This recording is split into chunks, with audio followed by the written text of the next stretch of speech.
Alors, bonjour à tous. On va repartir de cette activité sur le tremplin de saut à ski pour bien comprendre ce qu'est la notion de convexité.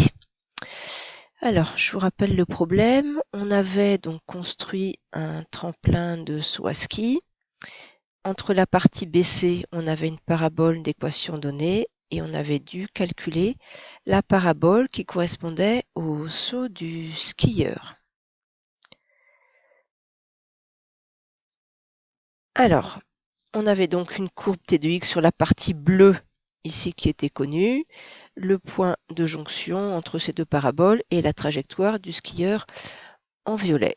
Et on avait trouvé l'équation de cette parabole en utilisant le fait que ces deux courbes se raccordaient au point ici d'abscisse 15. On avait égalité entre les images des deux fonctions. On avait aussi égalité entre leurs nombres dérivés puisqu'elles avaient une tangente commune au point de jonction et on savait que pour un antécédent de 25, l'image était égale à 0. Donc on avait trouvé l'expression littérale de la fonction. Alors, cette fonction, je l'ai modélisée dans GeoGebra. J'ai créé ces trois bouts qui se raccordent et puis on va regarder en dynamique ce qui se passe quand on déplace le point rouge que vous voyez ici sur cette courbe.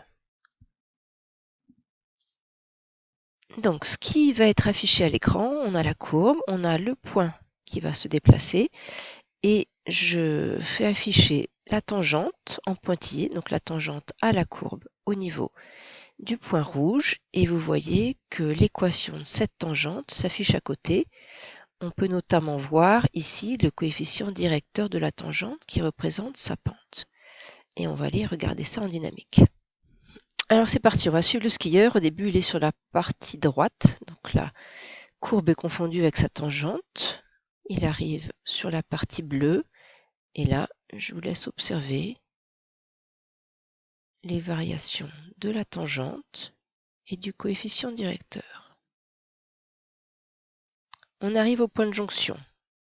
Le skieur passe dans les airs et on regarde la trajectoire et sa tangente. Donc je vous laisse observer la tangente et la variation de son coefficient directeur. Je vous refais un passage.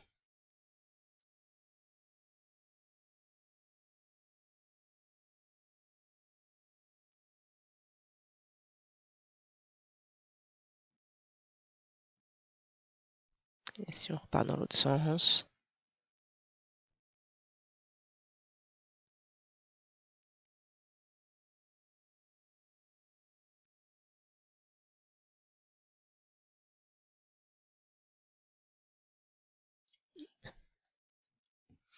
donc si on reprend un petit peu le fil avec quelques arrêts sur image.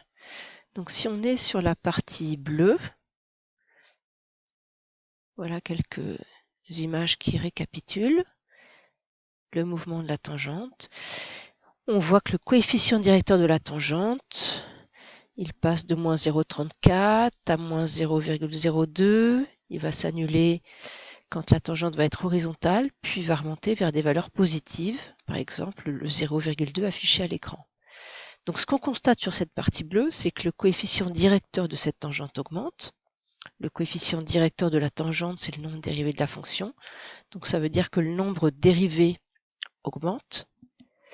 Si le nombre dérivé augmente, c'est que la fonction f', la dérivée de f, est croissante. Et si cette fonction est elle-même croissante, ça veut dire que sa propre dérivée est positive. Autrement dit, f seconde, la dérivée seconde de f, est positive. Et ça caractérise le fait que sur cet intervalle 10 à 15, qui est la partie bleue de la fonction représentée à l'écran, f est une fonction convexe sur cet intervalle. Si on regarde maintenant la partie violette, on reprend quelques arrêts sur image.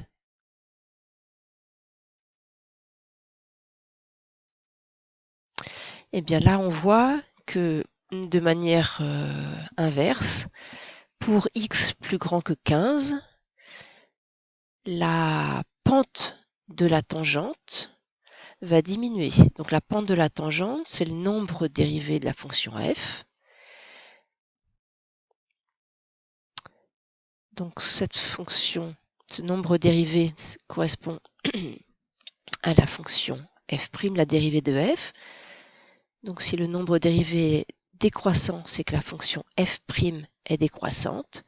Et si cette fonction est elle-même décroissante, c'est que sa propre dérivée est négative. Autrement dit, la dérivée de f', c'est-à-dire f seconde, la dérivée seconde de f est négative. Et là, ça caractérise le fait que f est une fonction concave sur l'intervalle 15, 25.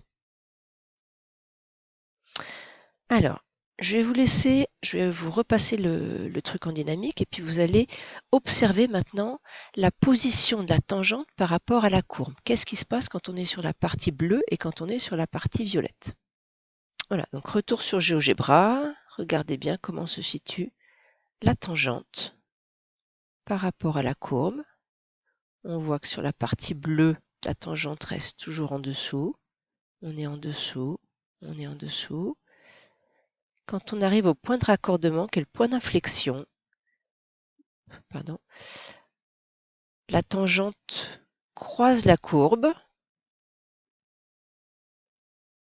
Et sur la partie violette, la tangente se situe maintenant toujours au-dessus de la courbe. Donc c'est une autre caractéristique des fonctions convexes ou concaves.